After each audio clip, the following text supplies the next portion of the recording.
ભરૂચ જિલ્લાના 2 દિવસીય મુલાકાતે પધારેલા રાજ્યપાલ આચાર્ય દેવવ્રતજીએ પ્રથમ દિવસની રાત્રિએ ગ્રામ કલ્યાણ કાર્યક્રમ અંતર્ગત અંકલેશ્વર તાલુકાના નવા કાસિયા ગ્રામ પંચાયતના પટાંગણમાં આયોજિત રાત્રિ સભામાં ગ્રામજનો સાથે આત્મીય સંવાદ કર્યો હતો, જેમાં તેમણે સ્વચ્છતા અભિયાન, વૃક્ષારોપણ, વ્યસન મુક્ત ગામ અને શિક્ષણ ઉપર ભાર મૂક્યો હતો। આ પ્રસંગે રાજ્યપાલે ગામની સમરસતા અને એકતાના વાતાવરણની પ્રશંસા કરતા જણાવ્યું હતું કે જો પરિવારમાં સ્નેહ, એકતા અને ભાઈચારો હોય તો તે ધરતી પરનું સ્વર્ગ છે।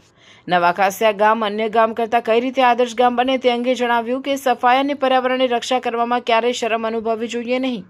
પર્યાવરણની રક્ષા અને સફાઈ કરનારા હંમેશા મહાન હોય છે। વૃક્ષોનું જતન અને માવજત કરવી આપણી ફરજ છે। વડાપ્રધાન નરેન્દ્રભાઈ મોદીના એક પેડ માં કે નામનું અભિયાન વેગવંતું બન્યું છે।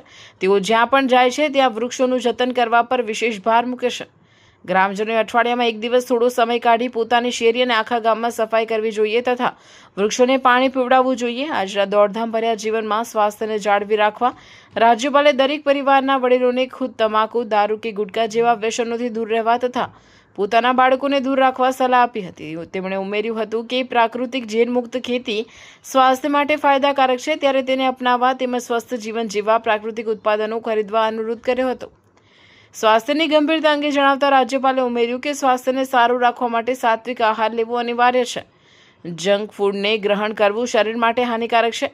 સારું સ્વાસ્થ્ય રહેશે તો ઘર પરિવાર આગળ વધશે। તમાકુ, દારૂ કે ગુટખા જેવા વ્યસનોમાં શરીર બગાડવું જોઈએ નહીં, કારણ કે તે કેન્સર જેવી ભયંકર બીમારીઓનું મૂળ છે।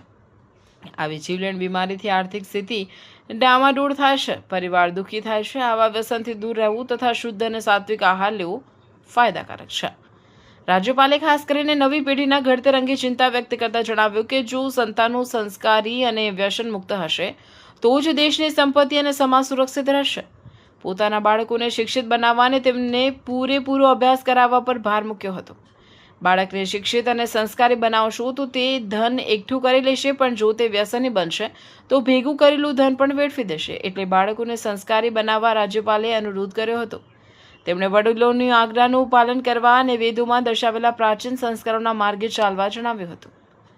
રામાયણના એક પ્રસંગની વાત કરતા રાજ્યપાલે જણાવ્યું કે લંકા વિજય પછી જ્યારે વિભીષણ ભગવાન શ્રી રામને સોનાની લંકાનું રાજપાટ સંભાળવા વિનંતી કરે છે અને લક્ષ્મણજી પણ લંકાની ભવ્યતા જોઈને ત્યાં રોકાઈ જવાનો પ્રસ્તાવ મૂકે છે, ત્યારે રામ અને લક્ષ્મણ વચ્ચે થયેલો આ સંવાદને તેમણે ટાંક્યો। આ લંકા ભલે સોનાની હોય તો પણ મને એના પ્રત્યે કોઈ મોહ નથી, કારણ કે જનની અને જન્મભૂમિ સ્વર્ગ કરતાં પણ મહાન અને ચડિયાતી હોય છે। રાજ્યપાલે વધુમાં જણાવ્યું કે તેમણે એક મહત્વનો નિર્ણય કર્યો છે કે જ્યાં સુધી ઈંધણનો સંકટ સમાપ્ત ન થાય ત્યાં સુધી ગુજરાતમાં કોઈ પણ હવાઈ યાત્રા નહીં કરીશ અને બસ અને ટ્રેનનો જ ઉપયોગ કરીશ।